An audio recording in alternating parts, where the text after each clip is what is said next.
കഴിഞ്ഞ ദിവസം നമ്മുടെ കരസേനാ മേധാവി ഉപേന്ദ്ര ദ്വിവേദി അദ്ദേഹം ഒരു സ്റ്റേറ്റ്മെൻറ്റ് പുറത്തുവിട്ടിരുന്നു. ഇത് വളരെ ഗൗരവതരമായിട്ടുള്ളൊരു സാഹചര്യമാണ്. അതായത് ഒരു യുദ്ധം ഏത് നിമിഷവും ഉണ്ടാകാമെന്നാണ് അദ്ദേഹം പറയുന്നത്. പക്ഷേ ഈ യുദ്ധത്തിൽ പാകിസ്ഥാന് മാത്രമായിരിക്കില്ല നഷ്ടങ്ങൾ സംഭവിക്കുന്നത് എന്ന ഒരു സ്റ്റേറ്റ്മെൻറ്റ് അദ്ദേഹം കഴിഞ്ഞ ദിവസം പറഞ്ഞിരുന്നു. അദ്ദേഹം പറഞ്ഞത് വെച്ച് നോക്കുകയാണെങ്കിൽ സൈനികരുടെ മാത്രം ജോലിയായിരിക്കില്ല ഇനി പാകിസ്ഥാനെ അടിക്കുക എന്നുള്ളത്, അല്ലെങ്കിൽ ആ യുദ്ധത്തിൽ ഏർപ്പെടുക എന്നുള്ളത്. ഓരോ പൗരന്മാരുടെയും ശാസ്ത്രജ്ഞരോടും രാഷ്ട്ര പ്രതിരോധത്തിൽ പങ്കുചേരാനുള്ള കരസേനാ മേധാവിയുടെ ആഹ്വാനമായിരുന്നു കഴിഞ്ഞ ദിവസം വന്നത്. അതായത് എന്തോ ഒരു വലിയ സംഭവം നമ്മുടെ രാജ്യത്തേക്ക് വരാൻ പോകുന്നു, അതൊരു യുദ്ധമാണെന്നുള്ള കാര്യത്തിൽ തർക്കമില്ല.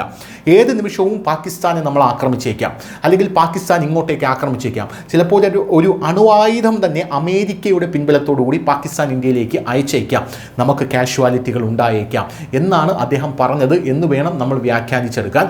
അതേസമയം അദ്ദേഹം പറഞ്ഞ വേറൊരു പ്രധാനപ്പെട്ട കാര്യം, അങ്ങനെ പാകിസ്ഥാൻ ചെയ്യുകയാണെങ്കിൽ ലോകത്ത് ഇനി ഒരു രാജ്യം ഇല്ലാതാകും, അത് പാകിസ്ഥാനാണ്. ഇനി 195 രാജ്യങ്ങൾ മാത്രമേ ലോകത്ത് കാണുകയുള്ളൂ, പാകിസ്ഥാനെ ഞങ്ങൾ തുടച്ചു നീക്കും എന്നും പറഞ്ഞിട്ടുണ്ട്.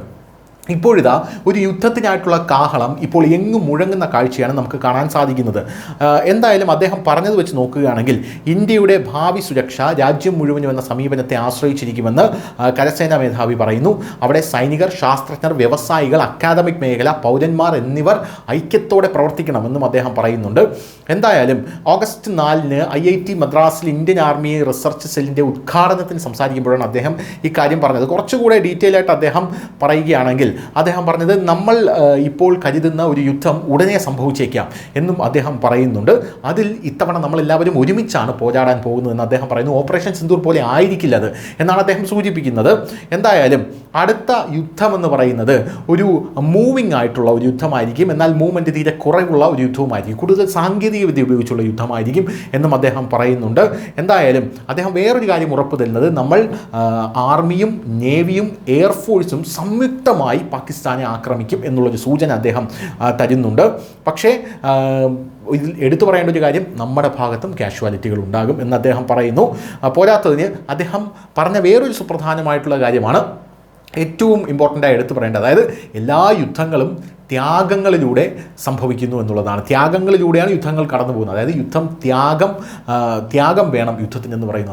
അതിൻ്റെ അർത്ഥം ഇന്ത്യ കുറച്ച് കാര്യങ്ങൾ ത്യജിക്കേണ്ടി വരും, നമ്മൾക്ക് കുറച്ച് അസ്വസ്ഥതകൾ ഉണ്ടാകും, നമ്മൾ പലതും സഹിക്കേണ്ടി വരും എന്നുള്ളതാണ് അതിൻ്റെ അർത്ഥം എന്നാണ് നമുക്ക് മനസ്സിലാക്കാൻ സാധിക്കുന്നത്. എന്തായാലും ഇത്തവണ ഈ യുദ്ധം അത് പാകിസ്ഥാനിൽ മാത്രം ഒതുങ്ങുന്നൊരു യുദ്ധമായിരിക്കില്ല എന്നും ഇദ്ദേഹം പറയുന്നുണ്ട്. എന്തായാലും വളരെ ഒരു സാധാരണ പൗരന്മാരുടെ ഭാഗത്തു നിന്ന് നോക്കിക്കഴിഞ്ഞാൽ ഭയപ്പെടുത്തുന്ന ഒരു സ്റ്റേറ്റ്മെൻറ്റാണ്. കാരണം വലിയൊരു യുദ്ധം വരാൻ പോകുന്നു എന്ന് പറയുമ്പോൾ അത് കരസേനാ മേധാവി തന്നെ പറയുന്നു എന്നുള്ളതാണ്. നമ്മുടെ രാജ്യം അതിനെ എങ്ങനെ നേരിടും എന്നുള്ളതാണ് നമ്മളിപ്പോൾ പ്രധാനമായും ഉറ്റുനോക്കുന്ന ഒരു കാര്യമെന്ന് പറയുന്നത്. ഈ അമേരിക്കയുമായി നിൽക്കുന്ന ഈ ഒരു സാഹചര്യം, പാകിസ്ഥാനിലൊരു നിശബ്ദ അട്ടിമറി നടക്കുന്ന ഒരു സാഹചര്യം, ജമ്മു കാശ്മീരിലെ അതിർത്തികളിൽ 15 ഭീകര ക്യാമ്പുകൾ 90 ദിവസത്തിനകം വീണ്ടും പുനരുജ്ജീവിച്ച് വന്ന ഒരു സാഹചര്യം, റഷ്യയും യുക്രൈനുമായിട്ടുള്ള യുദ്ധം ഒരു ഭാഗത്ത് നടക്കുന്നു, ചൈനയുമായിട്ട് നമ്മൾ അടുക്കാൻ ശ്രമിക്കുന്നു. അപ്പോൾ ലോകക്രമം തന്നെ മാറി മറിയുകയാണ്. അപ്പോഴാണ് ഇന്ത്യയെ ഒരു യുദ്ധഭീഷണിയുടെ മുൾമുനയിൽ ഇന്ത്യ നിൽക്കുന്നത്. News desk, news India Malayalam.